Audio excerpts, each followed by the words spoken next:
जय हिंद। आप सभी का स्वागत है आपके अपने YouTube channel Rahul tenor institute में। दोस्तों, आज की इस वीडियो में हम लोग बात करने वाले हैं क्लास 10th का सबसे इम्पॉर्टेंट टॉपिक, जिसमें कि अधिकतर स्टूडेंट को जो है काफ़ी ज़्यादा कन्फ्यूजन होता है कि भाई कितना क्वेश्चन इसमें लिखना पड़ेगा। किस बात का? देखिए, क्वेश्चन पूछता है कि अम्ल और भस्म का जो है अंतर, अम्ल और भस्म का अंतर जब पूछता है तो उनको ये पूरा एकदम, अगर 2 नंबर में याद रखेगा, कंफर्म उसको ये पता ही नहीं होता है भाई 2 नंबर में पूछे तो कितना क्वेश्चन कम से कम अंतर देना है और 5 नंबर में पूछे तो कम से कम कितना लिखना है, मैक्सिमम, है ना।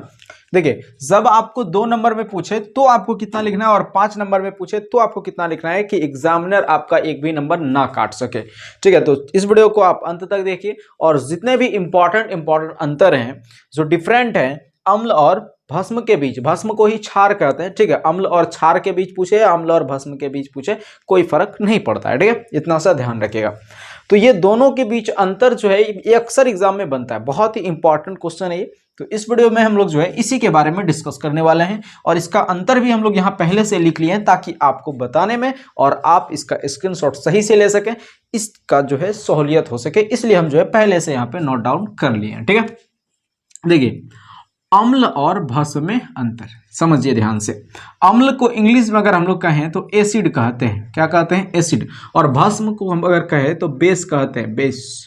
ठीक है, और अगर इसका देखें लवण, अम्ल और भस्म की जब अभिक्रिया कराते हैं तो क्या बनता है? लवण बनता है। लवण को हम लोग साल्ट कहते हैं। ठीक है, अंतर की बात करें तो अम्ल तो आपको पता होगा, सबसे पहला अंतर और फेमस अंतर और सबके जुबान पर यह रहता है कि अम्ल स्वाद में खट्टा होता है, लेकिन भस्म की बात करें तो भस्म क्या होता है? स्वाद में कड़वा होता है। पहला अंतर तो ये हर किसी को याद होता है, अम्ल क्या होता है? स्वाद में खट्टा होता है। भस्म क्या होता है? स्वाद में कड़वा होता है। ये अंतर तो आपको याद होगा, है ना।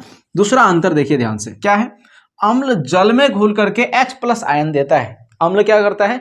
अम्ल को जब हम जल के साथ अपघटन कराते हैं, जल के साथ जब उसको हम तोड़ने का प्रयास करते हैं, जल अपघटन कराते हैं जब अम्ल का, तो वो जल में घुल करके H+ आयन प्रदान करता है। जैसे कि आप यहाँ पे देख सकते हैं HCl यानी कि हाइड्रोक्लोरिक अम्ल है, जो कि इसका जब हम जल अपघटन कराए तो हाइड्रोजन अलग हो जाता है और क्लोरीन अलग हो जाता है। हाइड्रोजन प्लस में रहता है और क्लोरीन माइनस में रहता है। तो यहाँ पे अगर देखें ये H+ आयन बना रहा है। H2SO4 जो कि एक अम्ल है, सल्फ्यूरिक अम्ल। HCl कौन सा अम्ल है? इसको हम लोग हाइड्रोक्लोरिक अम्ल कहते हैं। ठीक है, तो H2SO4 का जब जल अपघटन कराते हैं, जल अपघटन यहाँ पे आप लिख सकते हैं H2O के साथ, यार ये मार्कर क्या हो गया, है ना। H2O के साथ जब हम इसका अपघटन कराते हैं तो जो प्राप्त होता है, H2O से जब आप इसका अपघटन कराएंगे तो क्या होगा? H2 अलग हो जाएगा, यानी हाइड्रोजन अलग हो जाएगा और सल्फेट अलग हो जाएगा, है ना। तो H+ आयन दे रहा है कि नहीं? यहाँ पे भी देखें तो H+ आयन दे रहा है, यहाँ पे भी देखें तो ये H+ आयन हो रहा है।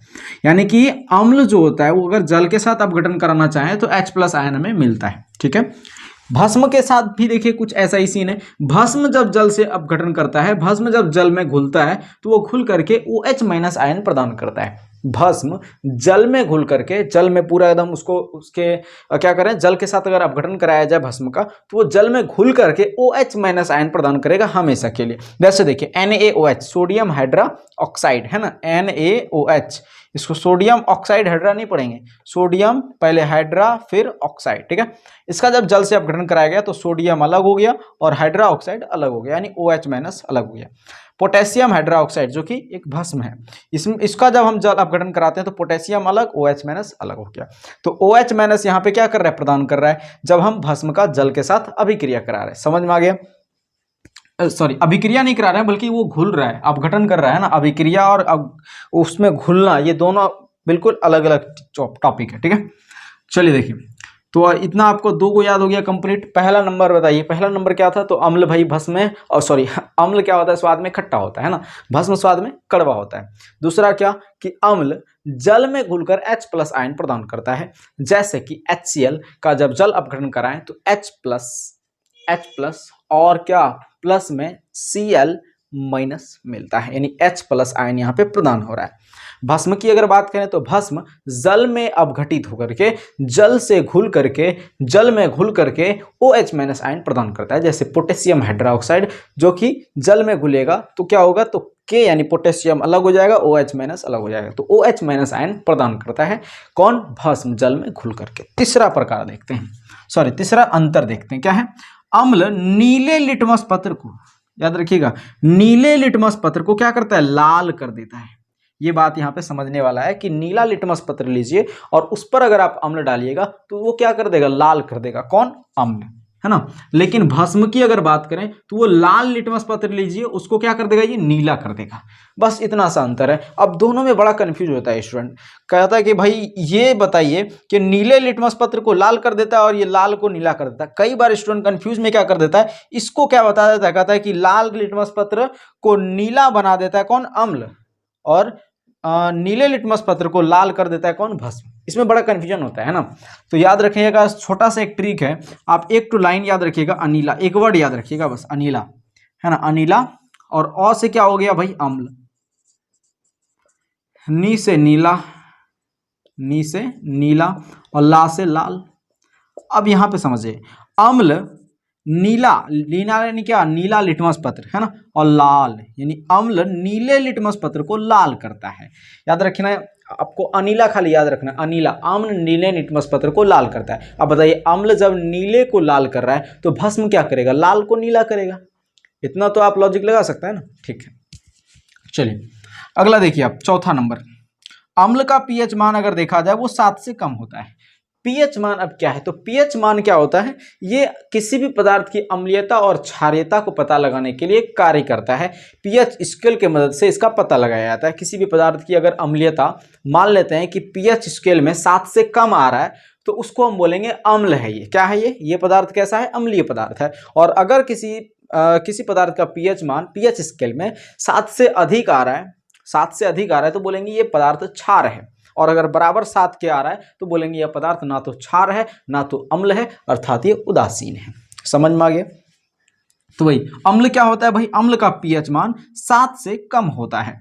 लेकिन भस्म की अगर बात करें तो भस्म का पीएच मान 7 से अधिक होता है। ठीक है, 5वां नंबर देखिए, अधातु का जो ऑक्साइड होता है, अधातु का ऑक्साइड समझ रहे हैं, जैसे कोई अधातु ले लिए, कार्बन, है ना, कार्बन क्या है, अधातु, अधातु का ऑक्साइड मतलब ऑक्सीजन के साथ उसको रखिए तो कार्बन डाइऑक्साइड बन जाएगा, है ना। तो अधातु का जो ऑक्साइड होता है वो अम्लीय ही होता है। तो क्या कार्बन डाइऑक्साइड अम्लीय है, बिल्कुल अम्लीय है। सल्फर डाइऑक्साइड अम्लीय है, क्योंकि सल्फर क्या है, अधातु है, ऑक्सीजन ऑक्साइड बना रहा है ना, तो सल्फर डाइऑक्साइड क्या है, अधातु है। लेकिन धातु के ऑक्साइड की अगर बात करें तो वो क्या होता है, क्षारीय प्रकृति का होता है, भास्मिक प्रकृति का होता है। क्षारीय कहें या भास्मीय कहें एक ही बात है। तो भास्मिक प्रकृति का होता है, जैसे सोडियम ऑक्साइड, है ना, उसके बाद मैग्नीशियम ऑक्साइड, क्यूप्रिक ऑक्साइड, ये सब क्या है, एक भास्मिक, एक तरह से बोल सकते हैं इसको भास्मिक, है ना, भास्मिक ऑक्साइड। ठीक है, तो धातु का ऑक्साइड क्या होता है, भास्मिक होता है या क्षारीय होता है, और अधातु का ऑक्साइड क्या होता है, अम्लीय होता है। समझ में आ गया। तो अब बात है कि भाई शॉर्ट क्वेश्चन में हम लोग कितना अंतर लिखें कि परफेक्ट हो जाए और नंबर नहीं कटे, तो ध्यान दीजिएगा। और लॉन्ग में कितना लिखें कि नंबर नहीं कटे। देखिए शॉर्ट में आपको 2 नंबर का, अभी के अगर बात करें तो 2 नंबर का मिलता है शॉर्ट क्वेश्चन। ठीक है, एक क्वेश्चन अगर पूछ दिया शॉर्ट का तो उसमें 2 नंबर आपको मिलता है। और अगर लॉन्ग की बात करें तो इसमें 5 नंबर मिलता है। देखिए शॉर्ट क्वेश्चन में 2 नंबर मिलता है तो आप 2 अंतर लिखिए, 2 अंतर बस प्रॉपर रूप से लिखिए। लेकिन अगर वो 2 में से एक आध जगह पे थोड़ा सा अगर मिस्टेक हो जाए तो आपका डायरेक्ट आधा नंबर या 1 नंबर गैप कर देगा वो। ठीक है, आधा नंबर गैप कर देगा अगर आप 2 लिखे हैं, थोड़ा सा अगर मिस्टेक उसमें किए हैं तो। लेकिन अगर आप 3 लिख दिए हैं, यानी कि 2 नंबर वाले में जिसमें कि 2 नंबर मिला है, शॉर्ट क्वेश्चन अगर पूछे तो उसमें आपको कम से कम 3 अंतर लिखना है। ठीक है, शॉर्ट क्वेश्चन में कितना अंतर लिखना है, 3 अंतर लिखना है। और 3 अंतर जब आप लिखते हैं तो नंबर कटने के चांसेस बहुत ही कम जाता है, नहीं के बराबर रहता है नंबर कटने का चांसेस। ठीक है, तो 2 नंबर का जब क्वेश्चन पूछे शॉर्ट में ये क्वेश्चन, तो आपको कम से कम किसी भी जगह पे कम से कम आपको 3 अंतर देना है। लेकिन लॉन्ग में जब पूछे तो 5 अंतर आपको कंफर्म रूप से दे देना है, 5 अंतर। आप कहेंगे इसमें क्या नंबर नहीं कटेगा, लॉन्ग क्वेश्चन कितना नंबर का पूछता है, 5 नंबर का, है ना, तो कम से कम आपको 5 नंबर देना है। एक और चीज, सॉरी 5 क्या बोलते हैं, 5 अंतर लिख देना है। एक और चीज आप कहेंगे कि हाँ भाई 6 अंतर लिख सकते हैं, बिल्कुल लिख सकते हैं आप। 6 अंतर में आप एक और चीज यहाँ पे डाल सकते हैं, आप चाहें तो इसका एग्जाम्पल डाल सकते हैं, है ना। अम्ल और भस्म का कुछ उदाहरण दे दीजिए। जैसे हम यहाँ पे 6ठा नंबर में लिख दीजिए, जैसे हो गया H2SO4, H2SO4, HCl, है ना, ये अति शक्तिशाली अम्ल है, अति शक्तिशाली अम्ल है। और इसमें हम 6 नंबर में डाल सकते हैं, जबकि पोटेशियम हाइड्रोक्साइड, लिथियम हाइड्रोक्साइड है ना, अति शक्तिशाली भस्म है।